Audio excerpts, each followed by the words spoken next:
I live like Christ himself. I was dead for a few days and then I was resurrected. Hello. I thought it was appropriate to start this episode with a bit of casual blasphemy by saying that I too am alike to Christ himself. So hey, yeah, you know what? Hazbin Hotel episode 2. Why not? I could use the distraction after fucking dealing with YouTube. Okay, so what happened was some automated system at YouTube detected that this channel is they said spam, scam, or deceptive practices and didn't really specify which one it was. My suspicion is that because a lot of these videos are silence over just like a long empty screen where there's really nothing on it, YouTube was detecting that as, all of these videos are too similar to one another. He's probably re-uploading the same shit over and over again.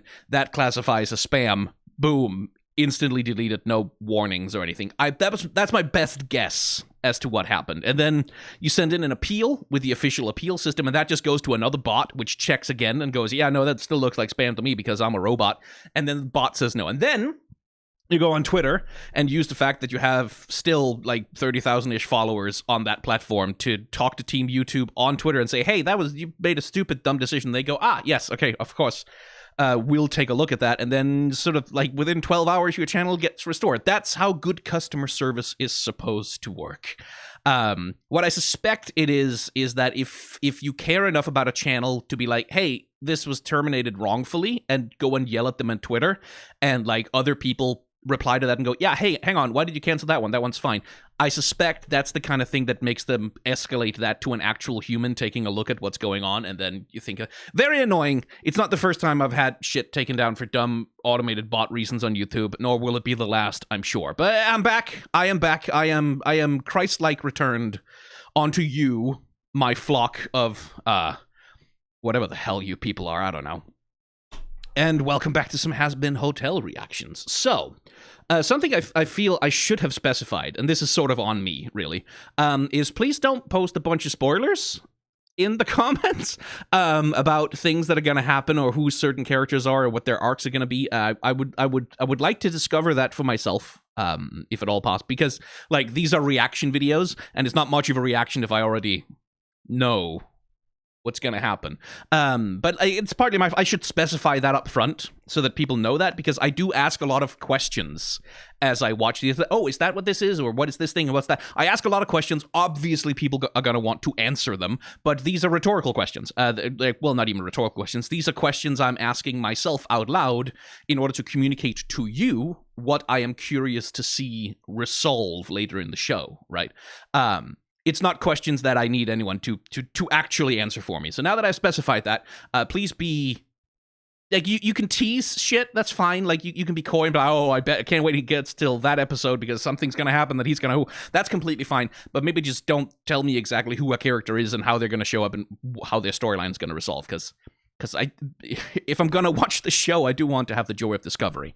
And it's not really so much about spoiler culture. It's also about if people watch this video, presumably it's because they want a reaction from someone who doesn't already know everything that's going to happen. So it's also kind of to preserve the point of the video for other people. Because if I'm interested in the show, I'll watch it no matter the fuck what. I don't care about spoilers myself particularly. But it goes against the point of the thing we're doing. Anyway, the explanation. This is a reaction, but it's also a watch-along, which means it's kind of like a commentary track on a DVD, which is to say, I'm going to play the thing that's happening, and I'm going to talk about what's happening at the same time, but because I don't want to get killed by copyright lawyers, every time I play the video, every time the video is actually playing back, you're going to get this screen instead with just a little bit of key art, and there's a timer up in the top left corner of the screen that tells you where we are in the episode. Whenever I pause to talk about something, which I will do every once in a while, I'm going to say 3, 2, 1, pause. And you're going to pause simultaneously with me and get the same frame that I'm looking at more or less. And we're going to use the timer in the top left corner of the screen up there to stay in time with each other so they're more or less synchronized. I know this is not the ideal way to do it.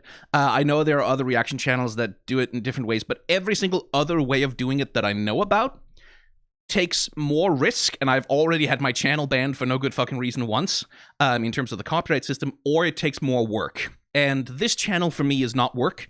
This is I'm sitting on my ass watching shows that I want to watch, blabbing about what I think about them, and hopefully that's entertaining to someone else. This is my relaxation time. So I'm doing this the best way I can, but also in the laziest way I can, because that's kind of how it needs to go for me. So sorry, this is, if you're hoping for the production quality of this to increase, unless this channel gets like 50,000 subscribers and brings enough ad revenue to hire an editor, that's not going to happen. So this is how it is for the foreseeable future. If you all subscribe, if like 1,000 of you sign up to, well, not 1,000, but if like a couple of dozen of you sign up to my Patreon, you know what, I'll pay an editor to make some nicer reactions for you. But until such time, and please you don't need to sign up to my Patreon. You really don't. Not for this. Until such time as that happens, this is the format that we're going to be using. And it's a little clunky. It's a little inconvenient. I know it's particularly troublesome for people on mobile. I'm sorry. That's just the way it unfortunately has to go for what I'm doing here. So, timer all the way back to 0000. We're going to get the Prime intro there. That's included in at least the version I'm looking at. And let's watch Hazbin Hotel episode 2. Good lord, there was a long intro. 3, 2, 1, play.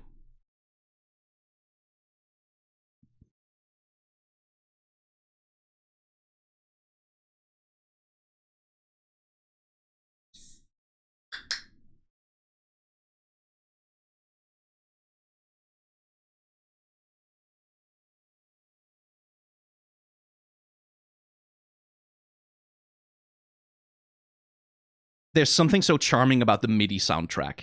Like, because it has that MIDI twang.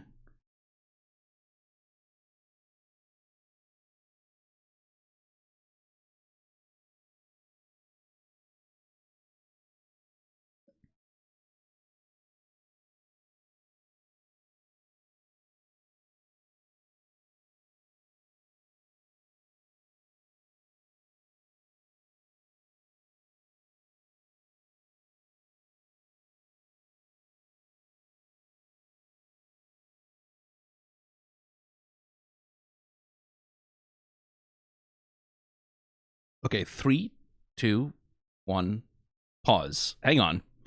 Those texts Angel is getting, we're at 109 right now.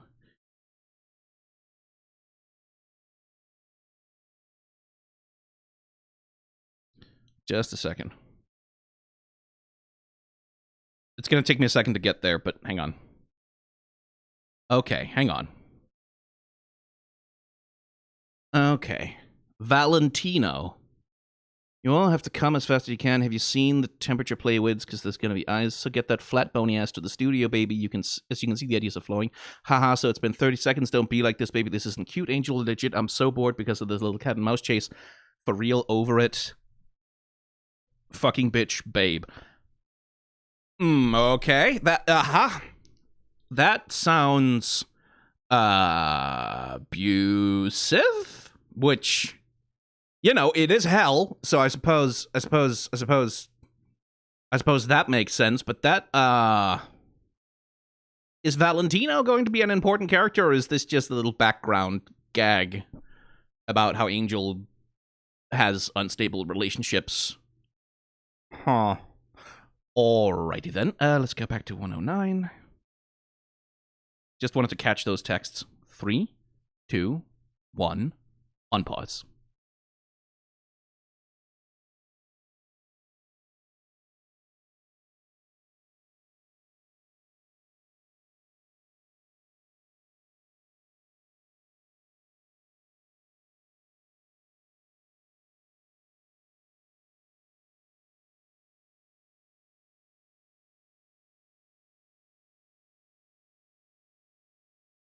I like the height difference.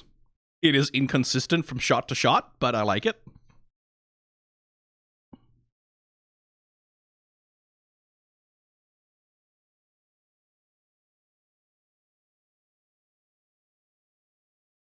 Oh, hey! It's him again.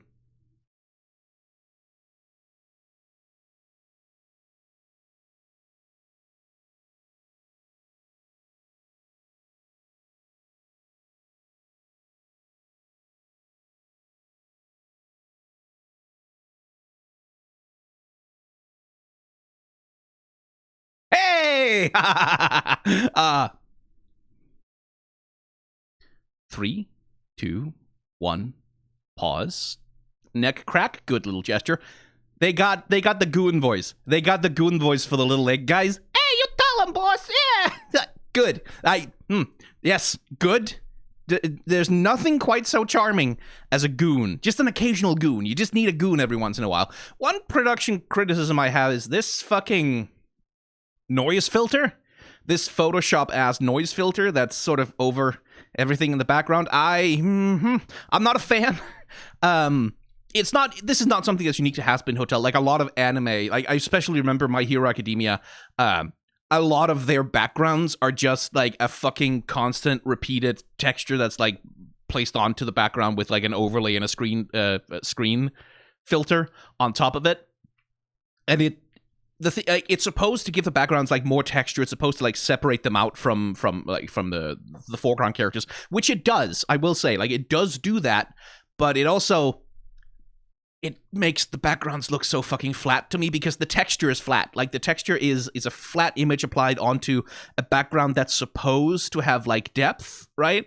And it just doesn't, like, especially here, because that texture is shared between whatever the hell this pole is and what the wall is. Look how flat this looks up against, like, that's just completely fly-swatted. That's just completely squished flat. It's not a big deal. It's not a huge deal. It's just that it's one of those things that, like, this is what you do in a professional production when you need to make 5,000 backgrounds or however many fucking backgrounds are needed for, like, a whole season of animation. You kind of gotta cut some corners, right? Like, that's just kind of how it goes. It's just, I just dislike this particular corner cut a lot. I'm just not a fan. And for me, I feel like it robs the backgrounds of a lot of their liveliness and their sense of being lived in. Which is where, like, that was one of the things that the pilot did that I thought was well judged, is that it used those sort of Powerpuff Girls style, hyper stylized, sort of like really intentionally very flat, deep backgrounds, right, for things in various places that I feel like that would have been more visually interesting than what they're doing here, because, like, for me, this just looks really, really flat. Also, I'm not 100% sure I like this particular perspective for that close-up on Alastor. It doesn't matter. These are nitpicks. I just wanted to point it out, because, like, that's the kind of thing that sort of creeps into my brain and annoys me. But anyway, 3, 2, 1, unpause.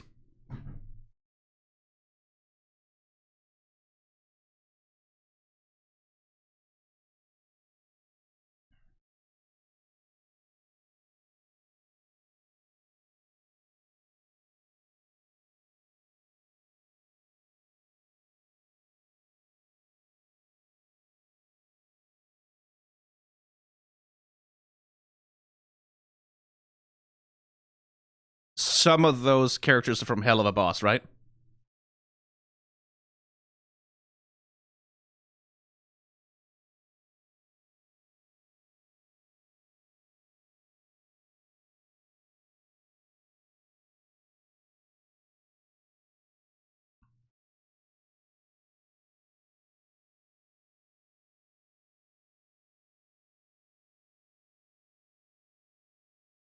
Three, two, one, pause. Okay, so his character design, there's a lot of Alastor in there. And I wonder to the degree which that is intentional. Like, if Alastor is the radio demon, this guy's clearly Captain TV demon of the underworld. That they have this very similar body plan and the suit and, like, the long collar and nice with the little single thing. There's some overlap there, which I'm curious if that's sick, because clearly this guy's set up to be Alastor's rival in some way or another, right? Like the sort of, yeah, you're the old man, and I'm here for the new technology of the new millennium. There's the conflict, young and old, blah, blah, blah, whatever. Alastor is like the older, more gentlemanly, who has a little bit more decorum, whatever, hiding his inner viciousness. And this guy is the sort of younger, brasher, more arrogant. Maybe this guy has meme speak. Maybe he'll say raw XD or something. Who knows? But that seems to be, that's also like Alastor's red. This guy's primarily blue. So that's the immediate thing I notice about him, is that his character design seems to be, at least in part, reflective of Alastor's, which is interesting. 3, 2, 1, unpause.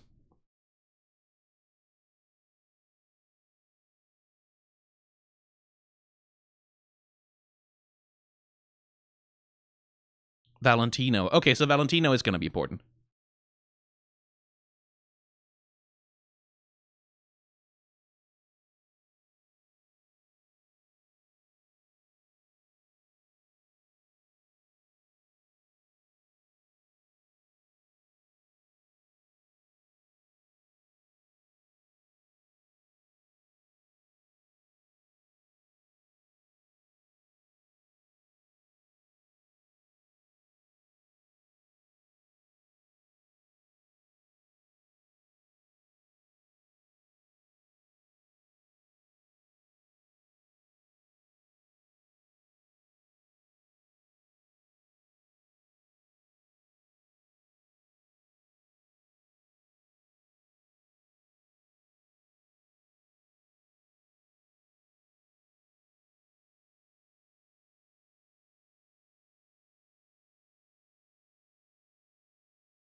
Ooh, love those character designs. Shit, sorry.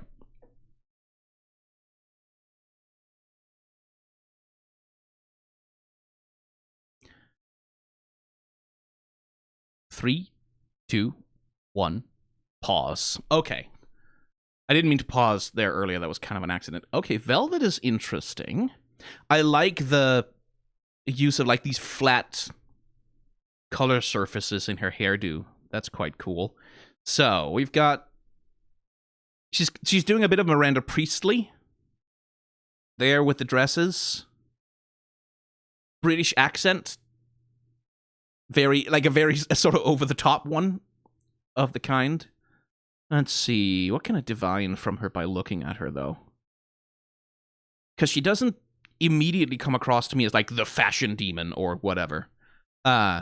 Mostly, and that... But then on the other hand, like, what I would be looking for that would be a very elaborate outfit, like just lots of shit going on. Or an outfit that's, like, sort of demonstratively minimalist and kind of sleek in its aesthetic. But that would kind of go against what the Hazbin Hotel style. So I'm wondering what's the deal with her. Because I don't think I can immediately read it on her character design. I really do like the completely, like, well, not black, it's more like a dark blue sort of thing. But like the sort of the dark color surface here contrasts against, like, bright hyper pink hair. I think that's quite cool. Also, I want to go back and look at those random goons that she's eviscerating. Because, like, look at that little heart shape in the hair. That's so good. That's really cute. That's a very good little thing for a design like that.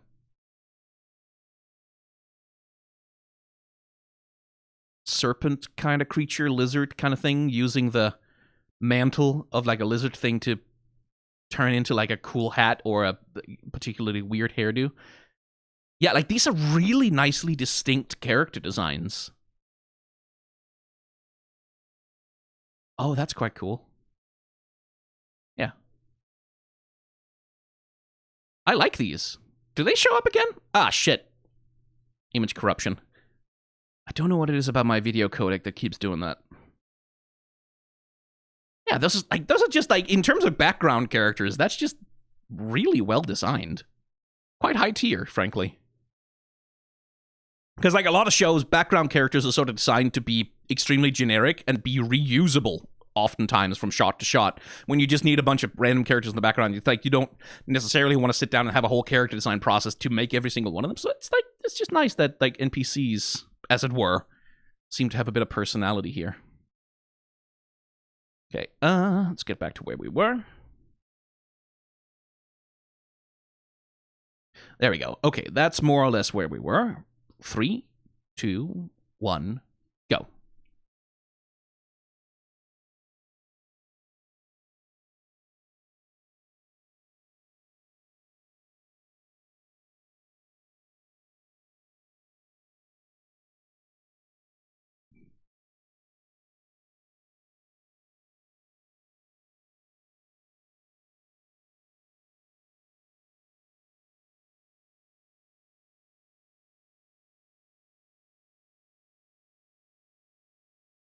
So, Valentino, then. Clearly he's going to be important. Oh! 3, 2, 1, pause. Okay, we're not in the business of being subtle, then. Okay, he's a pimp. Okay, right. He's the sort of 90s cartoonishly caricatured image of what a particularly violent street pimp would dress like. And okay, so he's gonna be Angel Dust's abusive boyfriend, isn't he? Right, that's what the texts are signaling.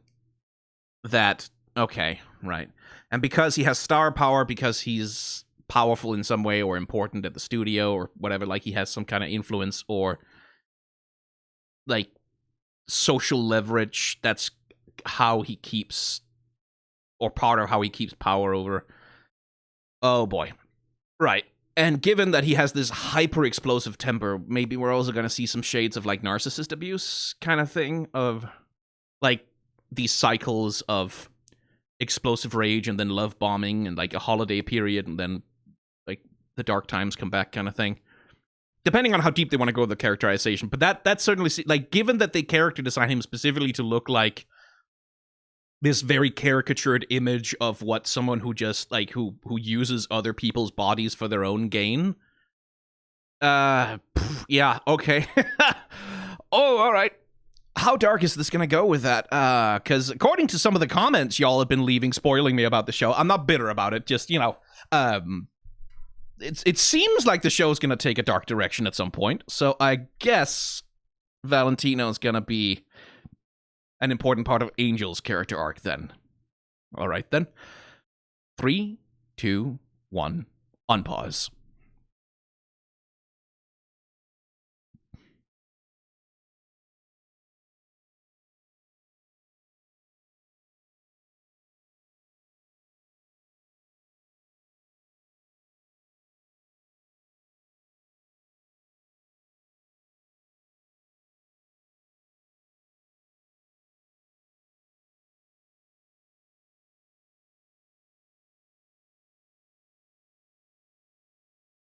Oh, yeah.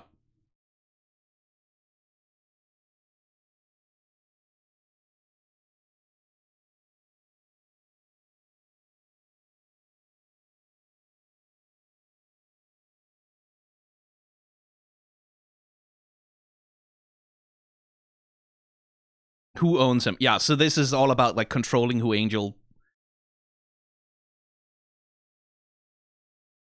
This is about control. This is about controlling who, making sure that Angel Dust doesn't have a support network.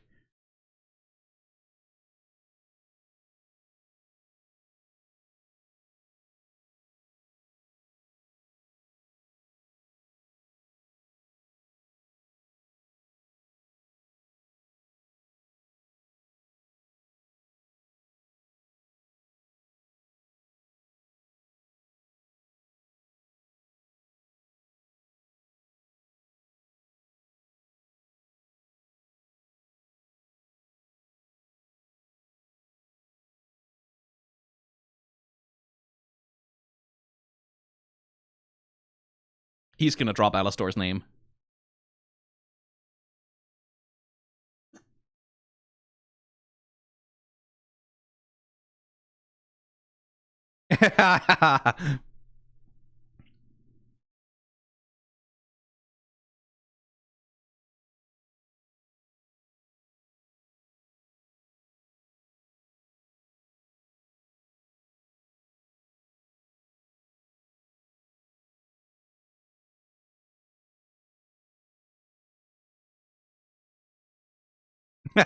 Nice expression.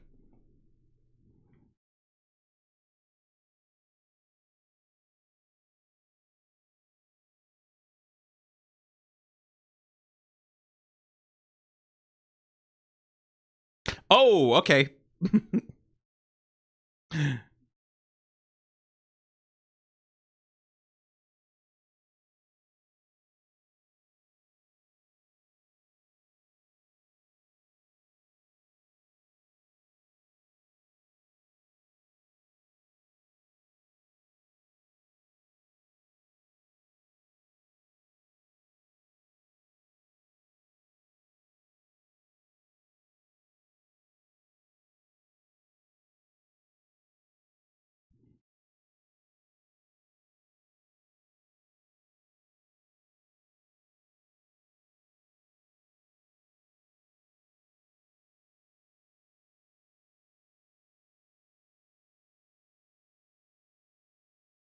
Are we having a song?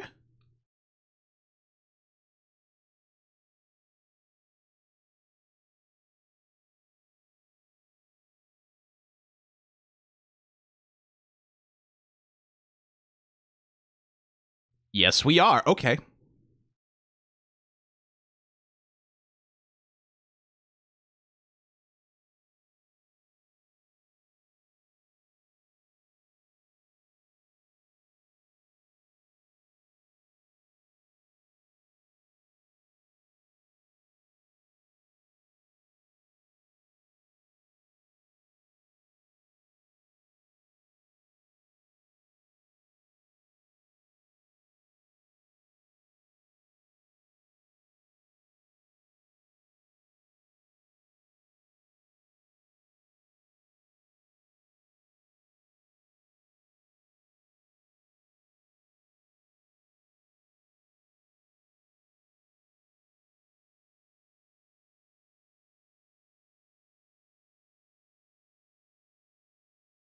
Pivot to video. Oh, fuck you. His medium is getting bloody rare. Very good.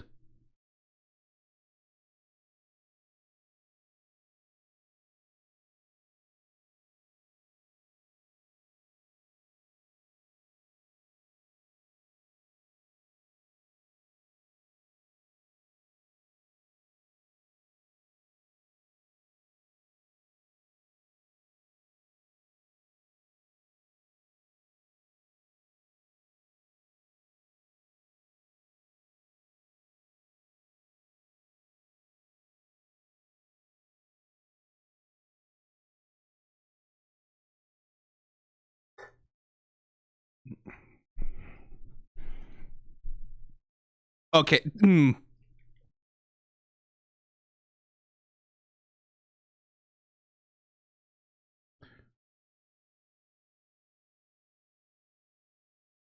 Oh, that's quite good. Okay, yeah, so 3, 2, 1, pause. So, yes, so we talked about this in episode 1. Like, the trope is when words are no longer enough to convey a person's feelings, then they sing. And when singing is no longer enough, then they dance, right? That's sort of the musical, the truism that's said about musicals a lot. Very effectively used here. That, like, Vox gets so angry, but also clearly, obviously, desperately insecure about Alastor being back to the point that he immediately sort of runs out and begins overcompensating deeply, right? And that's sort of, that all comes through in the energy of the way that the song is put together, like this rapid fire, constant, like very rap, like he's rapping through what he's saying because he doesn't have time to actually hold a note, right? Where he's like flitting from one thing to the other, like being this very hyperactive, trying to hypersaturate everything with the same thing, and then contrast that against Alastor, who has like, who also goes fast, but he has this, like, because he has this 1920s radio voice, yes.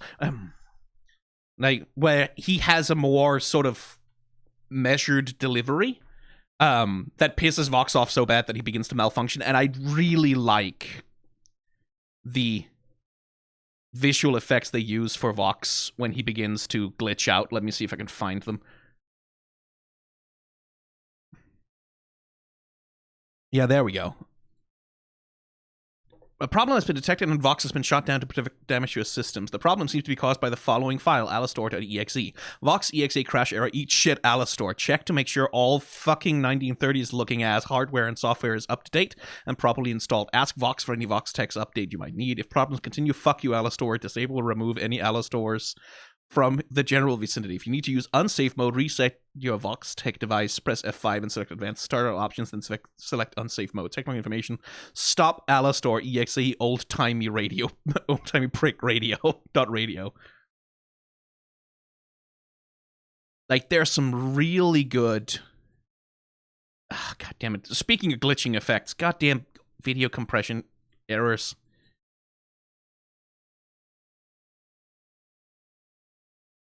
Yeah, like an old test screen pops up. There was something else too, right? Oh, okay, same blue screen. But that's like a really effective way of showing, like literally showing him glitching out like that. That's quite good. And again, look, the character design parallels between these two are, I would say, clearly intentional. It's an assumption on my part, but I would say that it certainly seems to be. I really like this song. I really like. I guess I think I haven't finished listening to it quite yet, but let me see. Where were the other? Yeah, we popped to a test screen pattern, a kitchen set for something, then back to his office, test pattern, breaking news. Oh, the kitchen set was for the cooking bit he did, right. Doing a glitch thing like that can actually be deceptively difficult. Because if you don't manage the pace of the editing and the pace of like how you glitch through things correctly, what you get is just an indecipherable visual mess. You need to hold on each frame just long enough that the human eye can barely perceive what's happening, and you sort of get the sense of what's going on, which is actually a deceptively difficult thing to do. Okay, let's I'm just kind of enjoying, like, because these backgrounds, like, unlike some of the stuff that was back at the front of the hotel, these backgrounds, you still see the noise pattern being used, and you can see like some texture patterns just sort of overlaid over the proceedings. But I think this works a lot better. This has much more of a sense of depth than some of the previous ones did. But I guess that's because this is a more important shot, like sort of setting up the difference between. That's another difference between like that's being set up, and I wonder how much that relates to what the themes of the show are. Like this conflict between old school and new, which like clearly is what Vox and Alastor are doing, is like this old radio technology versus like modern TV and etc. Because like, again, as we talked about with Alastor, is that Alastor has class, right? Like that's sort of his whole thing, is that he has this sort of old-timey classiness to him that also comes with a certain amount of, if not loyalty, then at least courtesy. Right? That like he displays a certain level of, again, not care in the sense of goodness, but care in the sense of wanting other people around as entertainment, if nothing else. Which I talked about last time, how that puts him in contrast with Adam, who's like this utter narcissist who cannot see beyond his own ego for even 1 second. Vox, at least from the little I've seen, sort of again has this different treatment where he relies on hypnosis of people, right? Like he hypnotizes people into like sort of mindlessly scrolling, mindlessly following, mindlessly watching, mindlessly consuming his content, as it were. Whereas what Alastor seems to do is like he sort of takes what seems to be set up is that Alastor takes pride in the craft, right?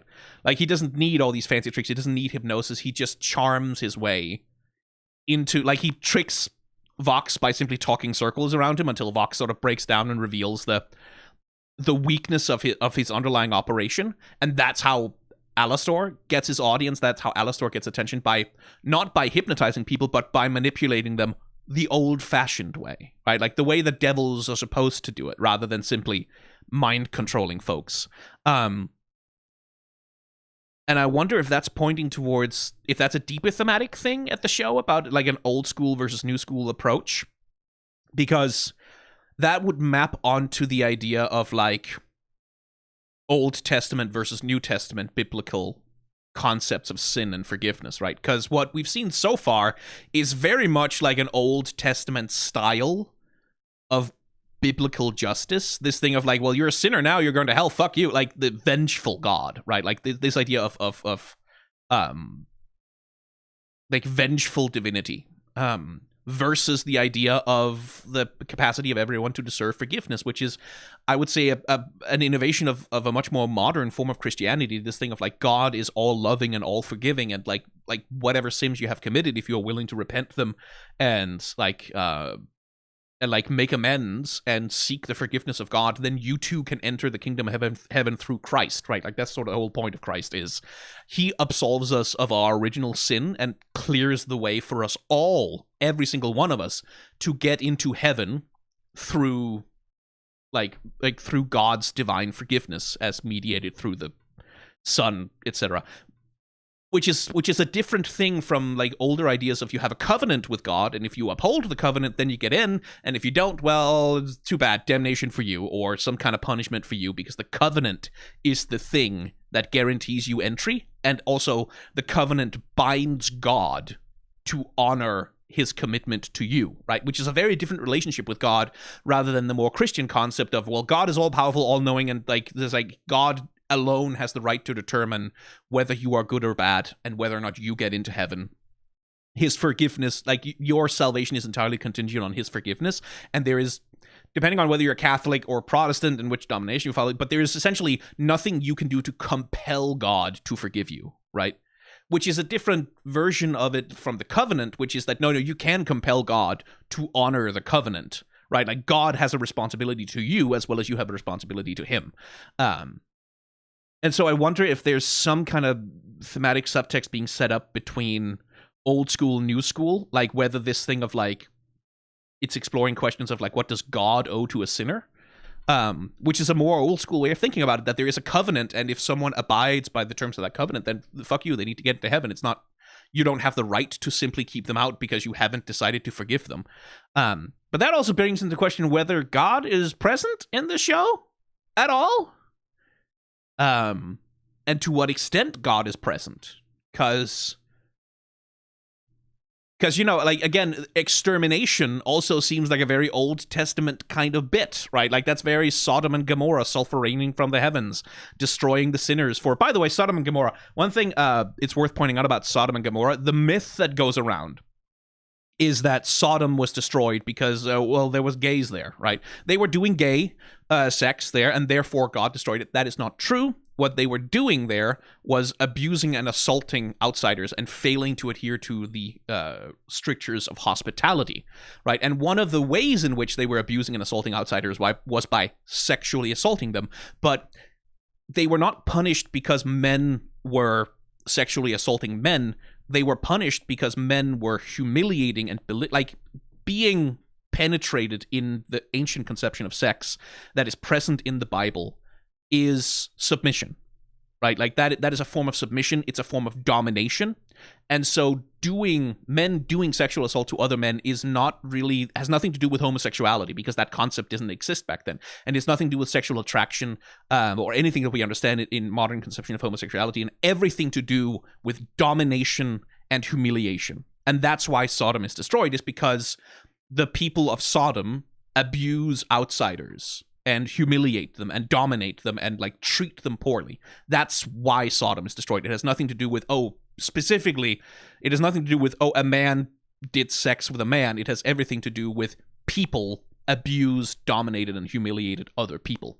That's like, just want to get that out there because more people need to know that, so that when some Christian motherfucker brings that shit up, they can get shut down, because there is nowhere, anywhere in the Old Testament whatsoever that speaks in any way at all to homosexuality, because homosexuality did not exist as a concept in biblical times. It simply didn't, and the Bible never speaks to it. It speaks to sexual mores that were present at the time about submission, domination, and control and humiliation. Those things are spoken to, and that's what's meant with thing of like, when a man lieth with another man, they shall both be put to death, because that forcing a man to take the woman's role in a sexual situation is humiliation. It's nothing to do with sexual orientation, right? It is a set of rules that are constructed to enforce a sexual morality that existed at the time, which we would not recognize in any way whatsoever if it was brought forward to our time now. That's a completely side rant that has nothing to do with what the fuck is going on screen here. The point I was getting at is the question that this raises for me is whether or not the show is setting up a larger conflict between old school and new school as relates to concepts of sin, forgiveness, covenant with God, punishment for sins and so on. Let's unpause and keep watching the actual show. God, 40 minutes to get through 11 minutes. This is already sizing up to be a big one. 3, 2, 1, unpause.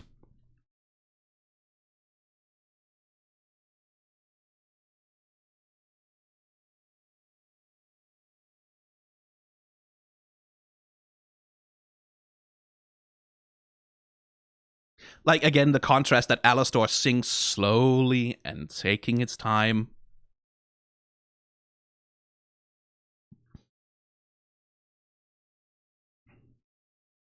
Ooh, he's getting demony.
Ah, we're introducing a new character.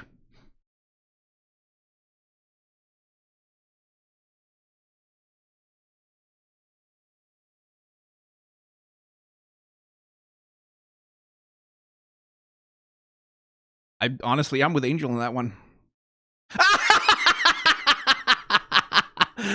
Good. Yes, I like this.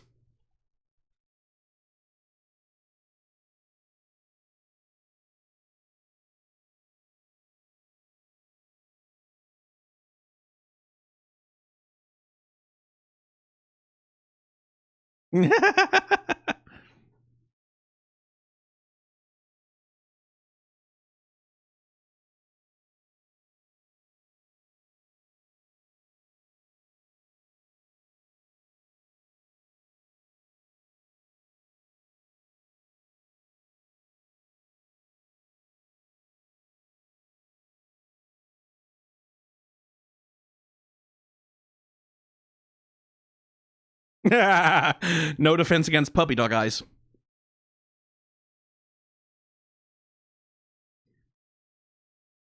I really like the way the animators are using his hair fringe thing with the false eyes.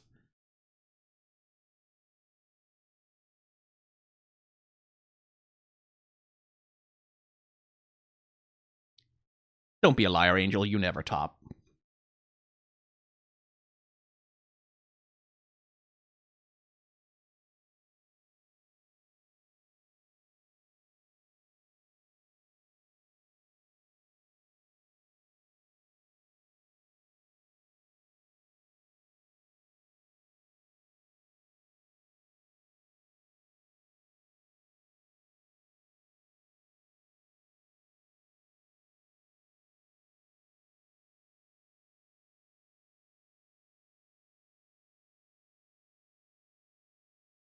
Oh, it gets to him.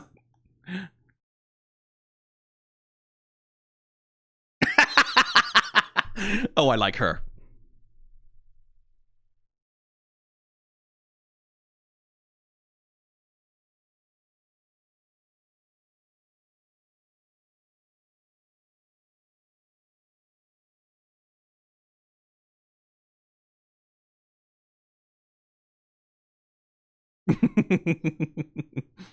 How exactly?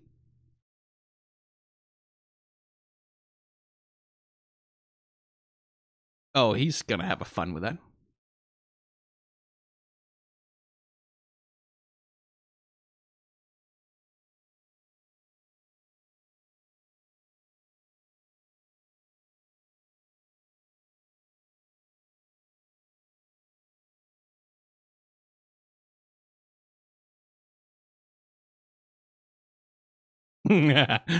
Very good.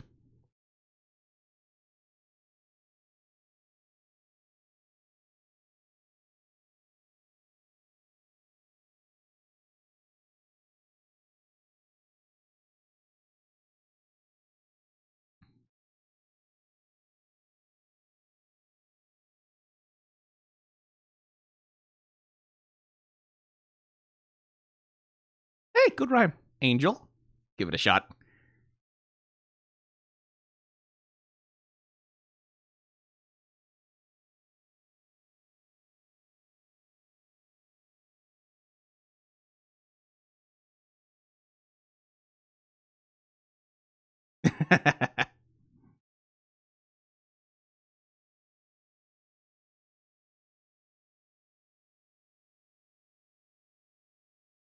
What are we doing?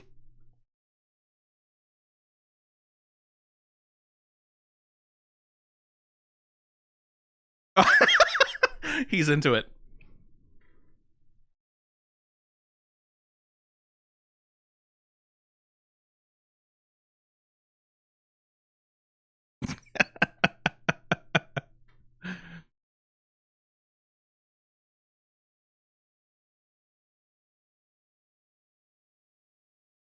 Three, two, one, pause. Okay, right. So definitely in terms of the way the show conceptualizes sin, we are operating on like a Saturday morning after school special level, right? Like, do crack because it will make you cool. Like, which I guess Angel would know is that's not why, like, that's a completely, utterly idiotic conception of why people start to use drugs in the first place, right? Like, it's like, oh, it's peer pressure. Yeah, peer pressure can definitely get someone to begin the habit, but like drug use is a medical problem. It's not a problem of personal morality. Like, personal morality doesn't enter into it at any point. Like willpower doesn't enter into it into any point. Like moral fiber doesn't enter into it at any point. People who use drugs don't do it because they have a moral failure. They use drugs for any number of reasons, but one of the very common ones is because the drugs allow them to cope with something, right?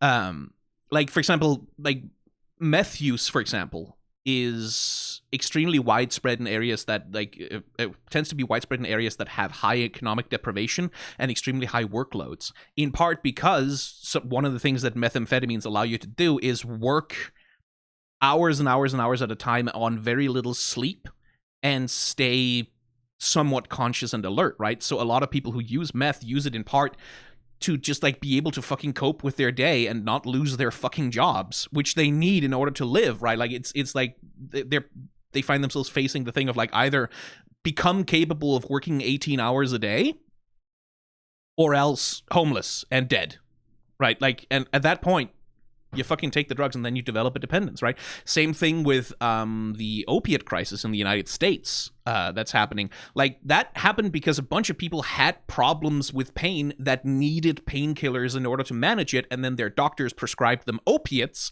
because the opium industry, because the medical industry that was producing these extremely powerful, extremely addictive opium pills were selling them to doctors with every underhanded tactic in the book, trying to get doctors to prescribe these pills as much as fucking possible. And then people develop, because it's fucking opium, it's opiates, develop a huge dependence on it. And eventually the doctor has to cut them off because they can see, shit, you're addicted to this. I can't keep giving you this because this addiction is going to kill you.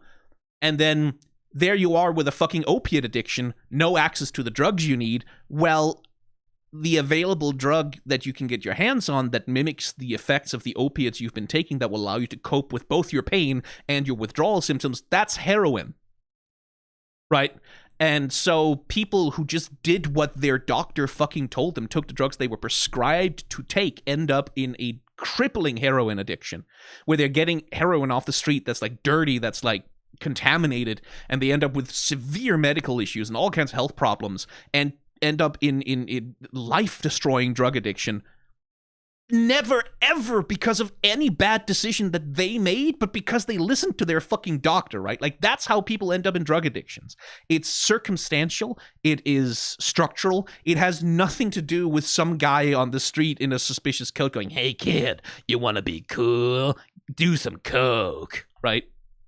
And one of the ways you can tell that is that we know this, that in affluent, sort of like well-supported white communities, oh, there's a lot of drug use. Boy, there's a lot of drug use. There's a lot of alcoholism. There's so much drug use and alcoholism. Like, cocaine is such a fucking common drug in so many white communities, but you don't talk about there being like an epidemic or a drug crisis there because those communities also have the resources to help someone, first of all, cope with an addiction, to go to rehab if need be, and also to feed that addiction in the safest way possible and in the most socially acceptable way possible. Like, this is something that's a big problem in Denmark where I live, is we have a drinking culture. Oh boy, do we have a drinking culture. And like there is like this concept of like affable alcoholism, which is people who drink like a whole fucking bottle of red wine for dinner every night, right?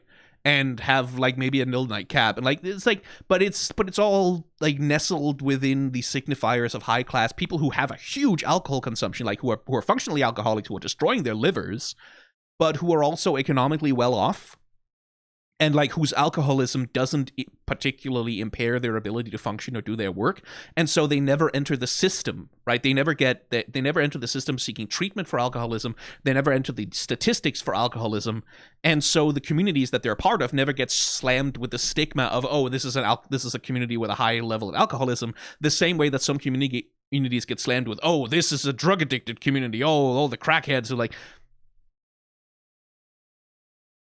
What the fuck was the point I was trying to make? Right, the point is, okay, so we're operating. Charlie certainly has a preschool, after school special level conception of what the fuck sin is, and how you reject sin and how you get away from being sinful. And I hope the show confronts her about that at some point, or gives her an opportunity to learn that that's not how it works, because I'm off to not have sexual intercourse before marriage. Yeah, okay, sure. Listen, fuck whoever you want and fuck as many people as you want, so long as it's consensual, so long as you use condoms or other forms of protection, depending on what kind of person you're fucking. Have a lot of fun with it.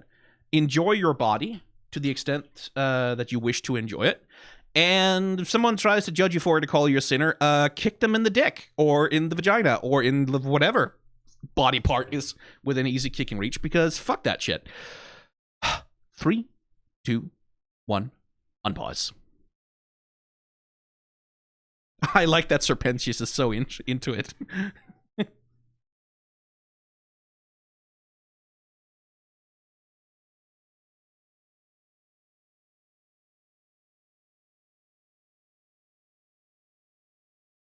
Clearly, Angel. Angel just really wants to be better, doesn't he? He has a pet pig? That's so cute.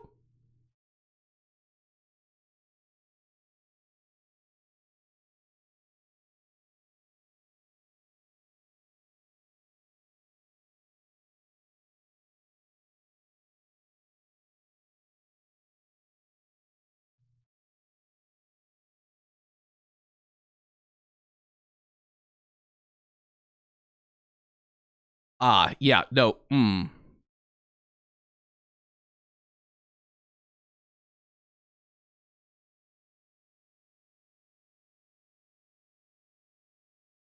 Okay, no, yeah, we're going deep into the dynamics of abusive relationships. Okay.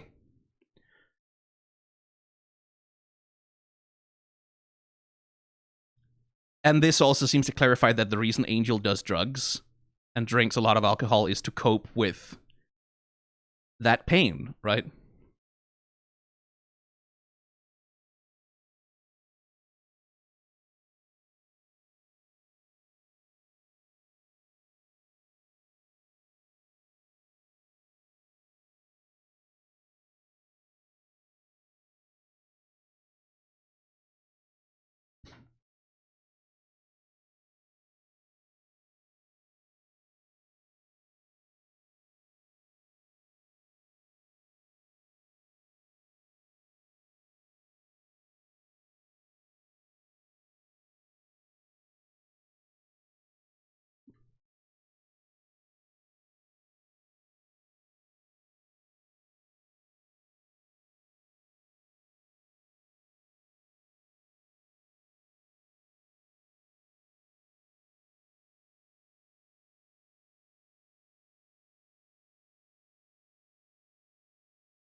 3, 2, 1, pause.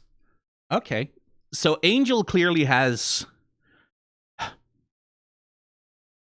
like, his hedonism comes from his fatalism that he just simply cannot be better than what he is, right? Like that his mistakes, that the flaws that are in him, the parts of himself that he hates are all that he's ever going to be, right? And that they're just like, yeah, no, you like crack addicted little piece of shit, useless whore with your worthless, like that's how he talks to himself, right? Like, which is why probably I would, like, this is my assumption, I'm sort of presuming into the future that that's why the fuck's his name, Valentino, that's why Valentino has power over him, because Valentino validates Angel's insecurities by saying, yes, you are a fucking worthless little crack addicted whore, but I will occasionally treat you nicely even in spite of that. I know what a piece of shit you are, but sometimes I'll be sweet to you. And I'll give you access to lots of drugs and lots of alcohol that will allow you to numb the pain of being as worthless as you are. So come to me, stay with me, show me absolute loyalty, give me absolute control over your, you know, your body and your soul and your everything. And like, then you will be in the place where you belong, right? That's the best you can ever possibly hope for. You can never find anything better than me. And that's the dynamic. And the reason I'm assuming that is because that's a dynamic that exists in a lot of abusive relationships, is this thing of like, the abuser will prey on whatever insecurities and pain and suffering that their victim has, validate all of those insecurities, validate all of their worst feelings about themselves, but then say, I will accept you anyway. I will give you a place with me, even though you are this, right? Like, and I'm the only one who'll do that. No one else will ever see you for anything other than these things. Everyone else will always see you as your worst self. So you have no other option. You're with me, or no one else will ever love you or like you or care to be around you. And that's a great way to control a person, right? And Serpentius, at least from the way that he's put together so far, seems to be equally desperate to matter. Which again comes back to character design, because he too is wearing a suit that's not too dissimilar from what Alastor and Vox is wearing. And like red, blue, yellow. I wonder that again, I'm wondering if I'm reading too much into the suits. Because the suits also just seem to be kind of a basic design trait. It's something that just goes along with the style of Hazbin Hotel. But for him, it will be an aspirational thing, right? He aspires to be as great as they are, because if he can prove that, then, you know, then maybe all of his insecurities and his sense of worthlessness can be proven untrue. Like, that's another way to react to feelings of insecurity and worthlessness, is to spiral into delusions of grandeur, and try so desperately to somehow prove yourself valuable, powerful, admirable in the eyes of other people. In his case, I guess, by trying to take out Alastor and proving himself to be a great and powerful demon. Yeah! Which would also explain, like, why he has all his little egg guys whose job it is to buff up his ego all the time, because that's... I don't know if you can hear that, but there's a helicopter going by outside. Probably going to one of the hospitals nearby. I hope whoever's on it's okay. He has all those little egg bug guys whose job is, yeah, boss, you tell him, boss, you can get him, boss. Like, they then would be a sort of manifestation of his constant need for validation of his ego in order to keep the dark thoughts from spiraling him into whatever dark place he's in right now, where he's just accepting death because he's assuming that that's, you know, that's all he would ever amount to, is someone who just gets killed worthlessly. And my assumption, I'm just going to make a prediction, is that Charlie's going to forgive him. Vaggy's going to give her a little bit of shit for that, and then that is going to trigger the shit out of Angel Dust, who doesn't feel that he is worth forgiveness ever. And so seeing someone else being offered that grace, I would imagine, would probably piss him off quite badly. And in turn make him vulnerable. Like, that's the kind of thing that can make someone who's particularly vulnerable trigger a lot of their insecurities, which can make them vulnerable to manipulation, because that's one thing that can trigger you to go to your abuser being like, I just saw someone else be unconditionally forgiven for doing something bad, and that is destabilizing to me emotionally, because that challenges like the way that, like, they won't say that. What they'll do is they'll go looking for abusive treatment to sort of restore a sense of normalcy, because that's one of the things about, like, when you are in an abusive dynamic, and it doesn't just apply to abuse, by the way, it applies to all kinds. Like, certainly in my insecurities, like, I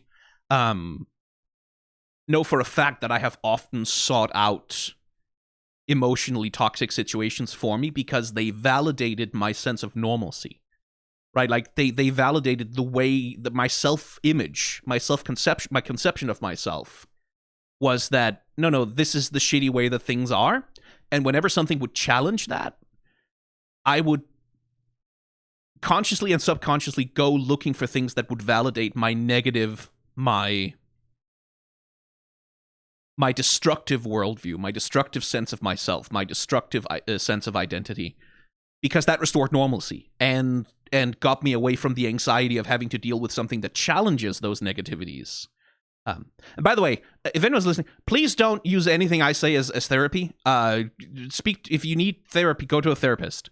I am a guy who's just talking about his own experience and sort of understanding of these things.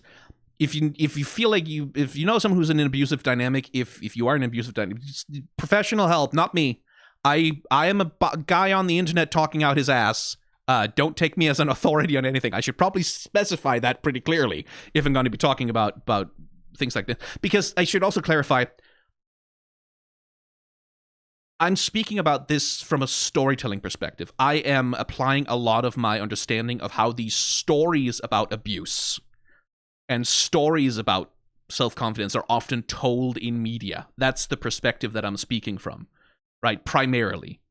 That's the perspective I'm speaking from. So when I'm talking about, like, angel dust, but, like, that's how a story about this kind of thing will often go, right? Reality does not align quite so neatly to stories. And that's also important to remember, is that just if you are in an abusive dynamic, oftentimes it's not going to look like it does in the stories. Plenty of abusers, plenty of people who have abusive personalities or abusive patterns of behavior are also aware of these stories. They are aware of what a abusive relationship usually looks like in fiction, and they will take active steps to avoid that, in part because they probably don't think of themselves as abusers, right? So they'll try to avoid doing the thing that's abusive in fiction, and in so doing, they won't necessarily catch the things that they're doing that are abusive, in real life. So I'm speaking about this from a perspective of story tropes and storytelling. How do stories about characters like this go? How are characters usually conceptualized about these things in fiction? Just to clarify where I'm coming from here, because I'm talking about some really heavy shit, and I don't want to speak as though I have more authority than I actually do on this matter. So anyway, Serpentious, you're about to get forgiven. That's my call. 3, 2, 1, unpause.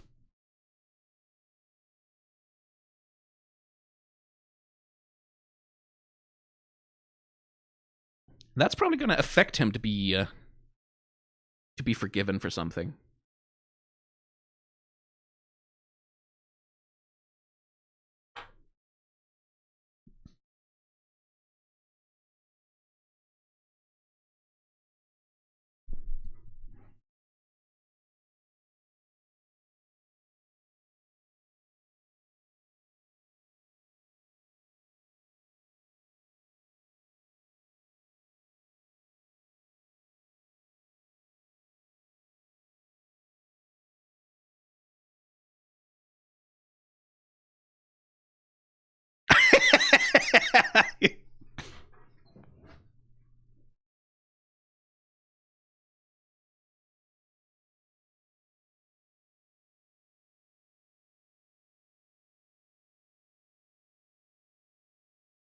That's the thing, is like, sinners are probably not in any great position to be judgmental of other sinners, right?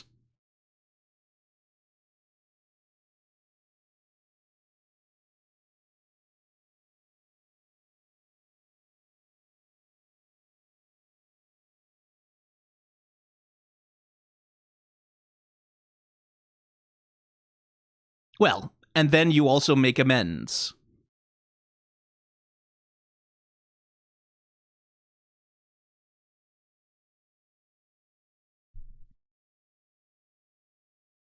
But that is the truth of it. Like, it starts with sincere regret, you know? It starts with...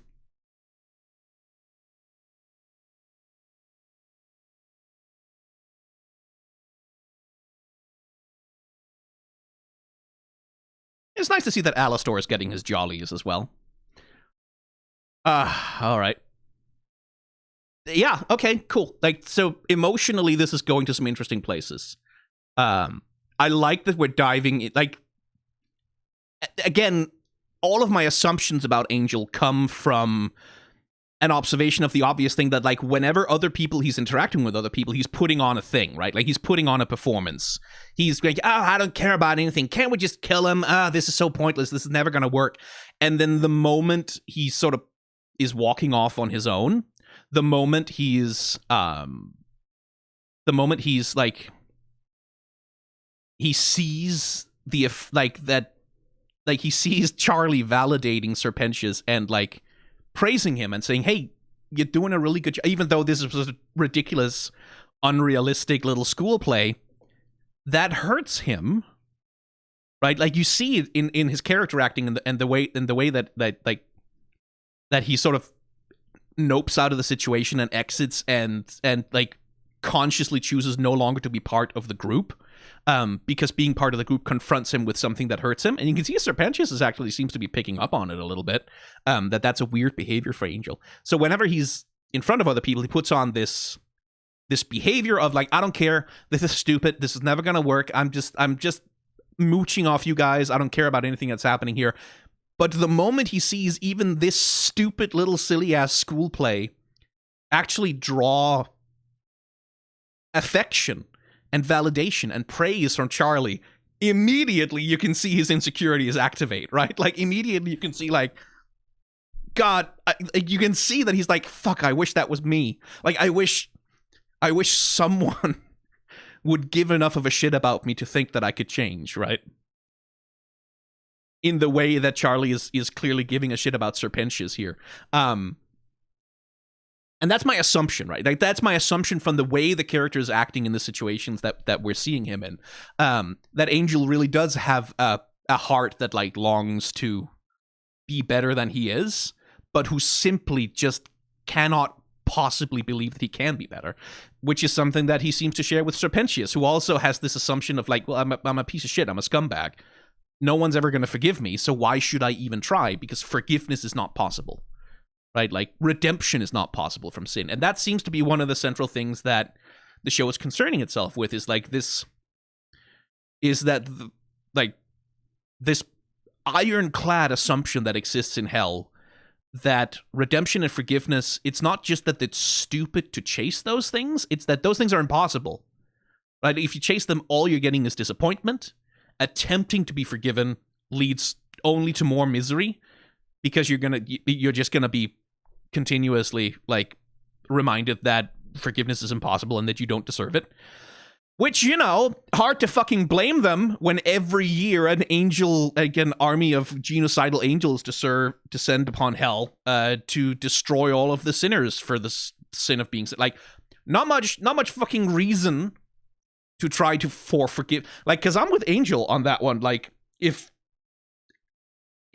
like Adam if like an archangel descended from heaven and said, hey, fuck you, we're purging the earth in 6 months, like, we're doing a flood 2, the flooding, but this time there's not going to be an ark, fuck you, you're all gonna die.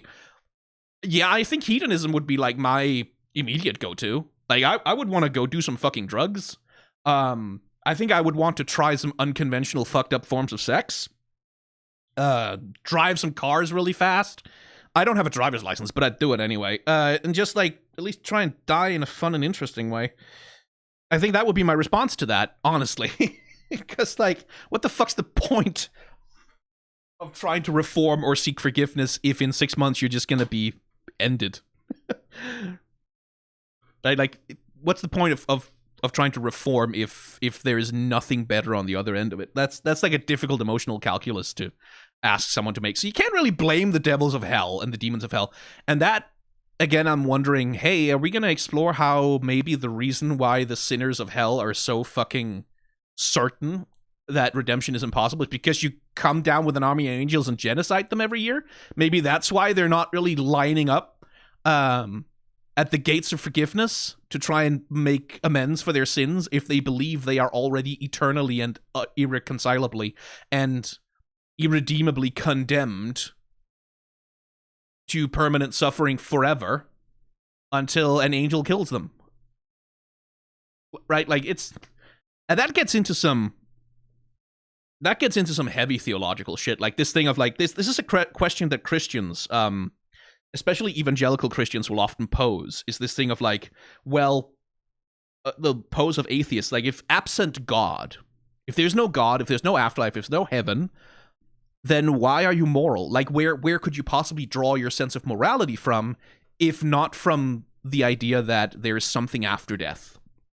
Like, that there is an afterlife in which your behaviors will be judged, and whether or not you are condemned to eternal damnation or ushered into eternal bliss at God's side depends on your act. Like, where do you get your morality from if you believe that you only get one life on earth and once it ends, you're just gone forever? It's over. There's no reward. There's no punishment. There's no anything.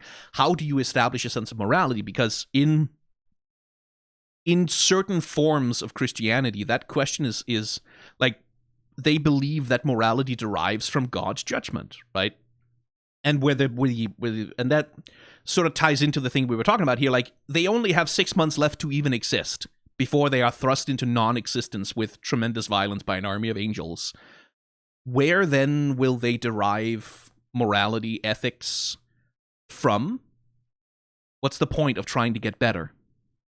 And that's a fundamental existential question. That's not a question that there's an answer to, necessarily. Atheists have many different answers to these problems of morality. Like, if not from God, then from where? Well, I mean, just from enlightened self-interest, for example. Like, we don't murder because getting murdered would suck, so if everyone doesn't murder, then everyone benefits, right? And I wonder to the extent... Sorry, I'm eating a mandarin. And I wonder to what extent the show is going to engage with that. Because a bunch of people in the comments spoiling me, you bastards, I'm not blaming you, certainly said that the show is going to dive into this problem of sin and the problem of forgiveness, which is interesting. Like, I wonder to what extent the show is questioning, like, what is the source of morality if not the divine, right? Fuck, it's an hour and 15 minutes already. Shit. Okay. Calling this to a close.